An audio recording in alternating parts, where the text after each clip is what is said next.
ध्यान में रखते हुए यह आवश्यक है कि हम अपने एंशिएंट विजडम और मॉडर्न टेक्नोलॉजी दोनों को साथ लेकर आगे बढ़ें, क्योंकि जो देश अपने इतिहास से इंस्पायर होता है, प्रेरणा लेता है, वही भविष्य को पूरे कॉन्फिडेंस के साथ गढ़ने का काम करता है।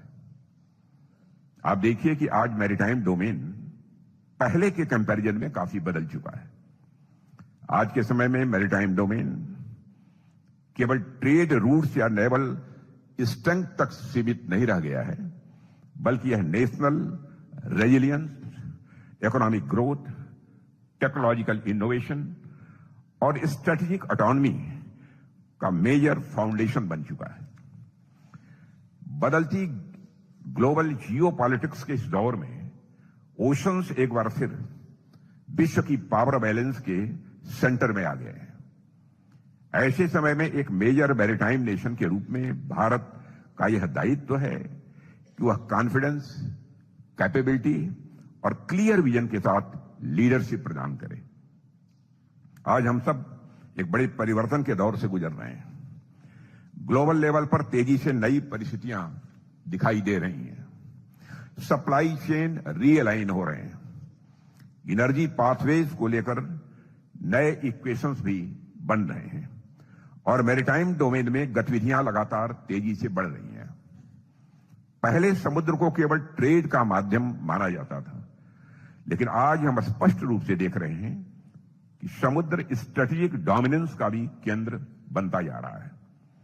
दुनिया बदल रही है और पुराने नोशंस टूट रहे हैं और यह बात हम पिछले कई वर्षों से लगातार देख रहे हैं।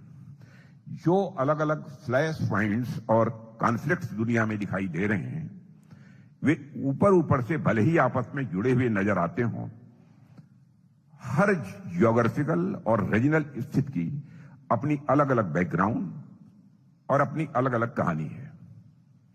फिर भी अगर गौर से देखें तो एक कॉमन बात हमको दिखाई देती है।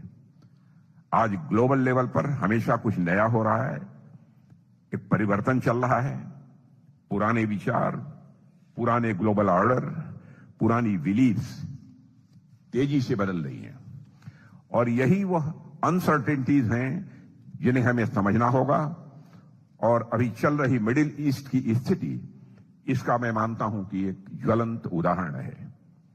आज जो वहां हो रहा है वह बहुत ही असामान्य है।